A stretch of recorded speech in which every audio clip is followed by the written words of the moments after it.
chamado. Ele estava numa distribuição na Mansão do Caminho a pessoas muito carentes. Quando se aproximou uma mãe muito pobre, com a criança ao lado, 5, 6 anos, e quando a menina o viu pela primeira vez, disse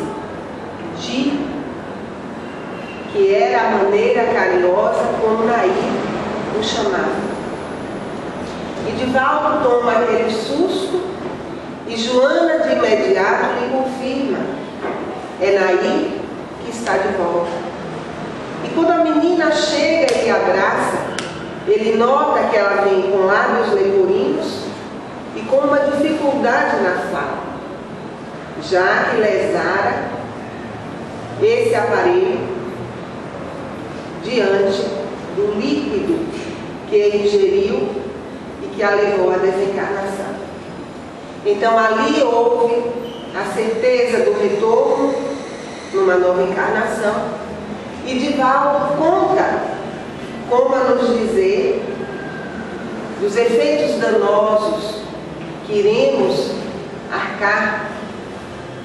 E outras entidades, ao se comunicarem, dizem que depois desse ato infeliz e impensado, sentem-se no mundo espiritual como um trapo, um bagaço de sofrimento.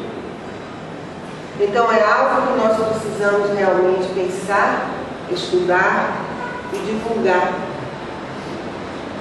Uma outra coisa maravilhosa para nós é saber que mesmo diante de situações assim, todos temos a ajuda. Temos aqueles benfeitores que não nos abandonam. E dizem os espíritos que quem coordena essa equipe de socorro aos suicidas é Nossa Senhora, a Mãe de Jesus, que trabalha dando socorro a essas almas desencarnadas. Outra coisa que queremos dizer é da mediunidade gloriosa de Chico, quando nos atesta que a vida realmente continua. Toda a bibliografia de Chico prova isso. Então nós lembramos um caso muito conhecido do então presidente da Federação Espírita do Paraná, senhor João Binoni, que em 1970 foi até Chico para cumprimentá-lo, abraçá-lo, estar presente no trabalho mediúnico. E quando o senhor João Binoni se aproximou do médium, Chico levantou-se e disse: você não sabe quem está aqui? Muito emocionada. É sua mãe, que quer lhe dar um longo abraço. E João Binoni ficou constrangido.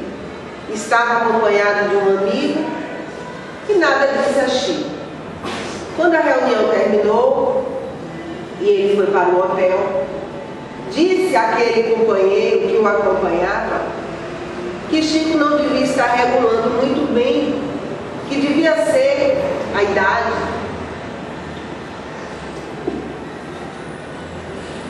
Porque ele tinha deixado a sua mãe viva e muito bem em Curitiba. Quando chegaram ao hotel, aprontavam-se para o repouso noturno, quando tocou o telefone. E ao atender, a moça da recepção do hotel disse a ele: senhor João, é pedido o seu comparecimento urgente no Paraná, pois sua mãe faleceu horas atrás. E ele então viu realmente que Chico tinha uma mediunidade espantosa.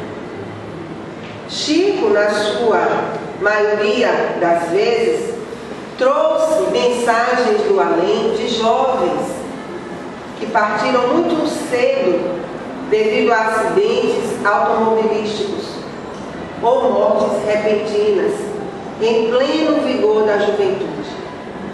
Então essas mães iam a Uberaba, a Pedro Leopoldo, encontrar ali a força para continuar, porque a maior dor é essa dor.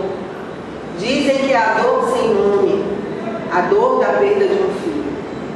Então Chico, sem conhecer aquelas famílias, trazia essas mensagens com dados particulares, nomes, apelidos, gírias, datas, situações íntimas que só a família podia saber. Nós lembramos alguns casos, quando um rapaz que era dado a boates, gostava de frequentar esses ambientes onde havia striptease. Era um rapaz que curtia a vida e veio a partir num acidente e a mãe foi albergar. E quando a carta veio, ele diz: mãezinha, a morte é um striptease de amargar. E ali ela identificou o filho. Uma outra moça que era artista plástica também veio a desencarnar de repente. E naquela carta ela disse à mãe: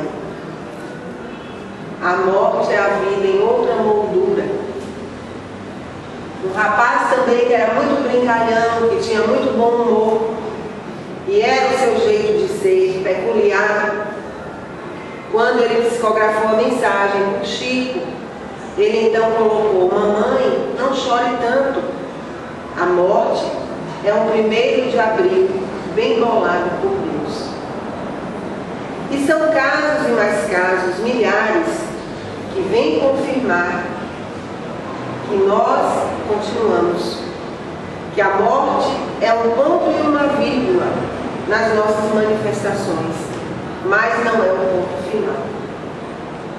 Lembramos um caso que saiu na biografia de Chico, do jornalista Marcel Souto Maior, que é um caso muito comovente.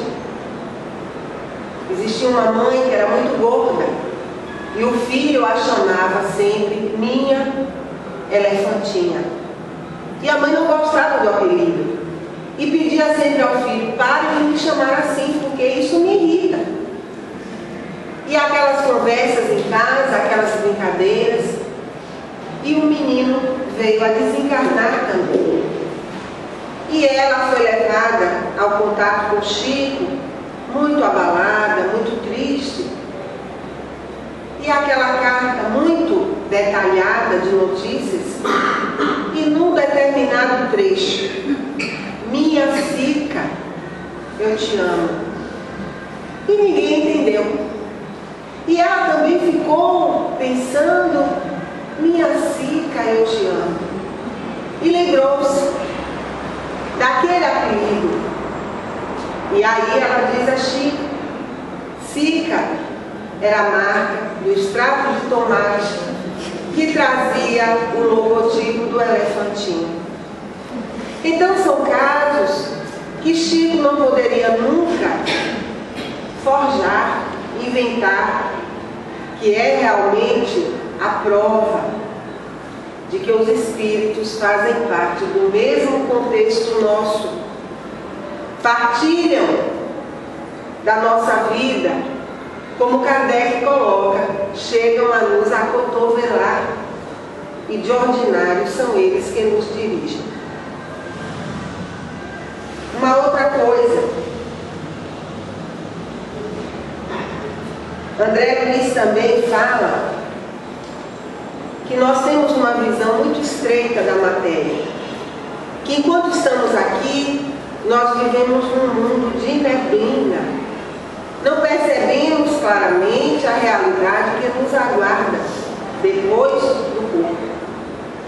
Então ele coloca que há vida na terra, fora da terra e além da terra, e uma vida muito organizada. O próprio André Luiz conta que a sua grande surpresa ao chegar lá foi respirar a longos haustos, notar os seus pulmões revigorados com o oxigênio. Então ele diz que a grande surpresa é constatar que nada acaba, que continuamos a nossa trajetória e que a vida continua com as bênçãos de Deus e com as nossas lutas também. Porque a natureza lá é muito linda. As flores, o céu, as árvores, todo o ambiente. Mas as nossas lutas prosseguem. As lutas íntimas pela nossa melhora, pela nossa reforma, é um trabalho muito árduo e que não é fácil.